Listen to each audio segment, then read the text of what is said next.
Hello viewers, welcome செய்யறேன் அக்மல் ஃபுட்டுக்கு.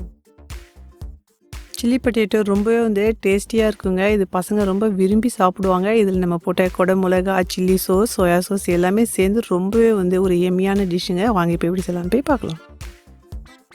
அடுப்பில் தண்ணி வச்சுருக்கேன். நல்லாவே வந்து கொதி வந்துச்சு. ஒரு 1/2 கிலோ இருக்கும். உருளைக்கிழங்கு எடுத்து தோல்லாம் உரிச்சிட்டு இந்த மாதிரி நீட்டு வாக்கில் கட் பண்ணிக்கிட்டேன்.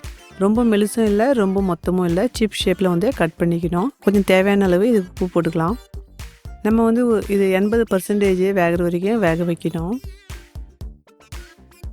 பாருங்கள், நல்லா வந்து 80% வெந்துச்சு. மீதி இருக்கிற 20% நம்ம எண்ணெயில் போடக்குள்ள நல்லா கிரன்ச்சியாக வெந்துடும். உருளைக்கிழங்கு நல்லா நான் வந்து ஆற வச்சுக்கிட்டேன். பாருங்கள், இது வந்து 80% தான் நம்ம வந்து வேக வச்சுருந்தோம். கார்ன்ஃப்ளவர் மாவு வந்து நான் ஒரு 2 டேபிள் ஸ்பூன் இருக்கும் எடுத்துக்கிட்டேன். அதிகமாகவும் வந்து போடக்கூடாது. இதில் நல்லாவே வந்து கோட்டிங் வர மாதிரி நம்ம வந்து மிக்ஸ் பண்ணிக்கலாம். எண்ணெய் நல்லா வந்து சூடாகிடுச்சு. தேவையான அளவு எண்ணெய் எடுத்துங்க. இப்போ நம்ம கோட்டிங் பண்ணி வச்சுருந்த இந்த உருளைக்கிழங்கு இதில் நம்ம வந்து போட்டுக்கலாம். எண்ணெய் நல்லா சூடான பிறகு நம்ம வந்து போட்டுக்கணும்.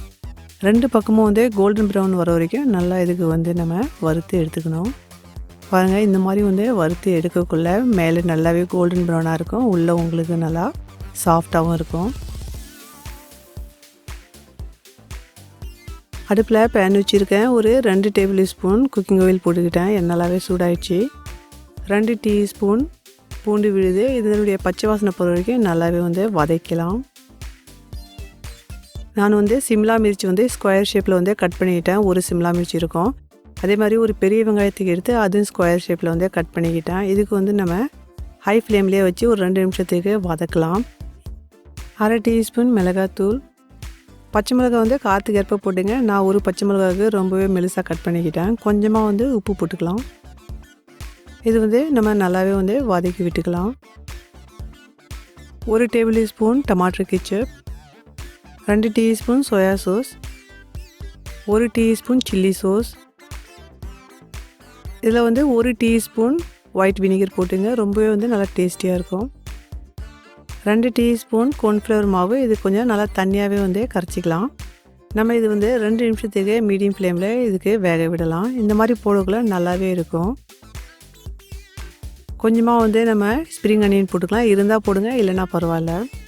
நம்ம ரெடி பண்ணி வச்சுருந்தோம் இல்லைங்களா, இந்த உருளைக்கிழங்கு இதில் வந்து சேர்த்துக்கலாம். நம்ம வறுத்தது பாருங்கள், இந்த சிப்ஸ் இது கூட வந்து மிக்ஸ் பண்ணக்குள்ளே ரொம்பவே வந்து கலர்ஃபுல்லாக டேஸ்டியாகவும் இருக்கும். இது கூட வறுத்த எள்ளு வந்து 1 டீஸ்பூன் வந்து ஸ்ப்ரிங்கிள் பண்ணிக்கிட்டால் ரொம்பவே வந்து கலர்ஃபுல்லாக நல்லா டேஸ்டியாக இருக்கும். இதே மாதிரி நீங்களும் செஞ்சு பாருங்கள். எப்படி இருக்குன்னு மறக்காத காமெண்ட் பண்ணுங்கள். Enjoy food.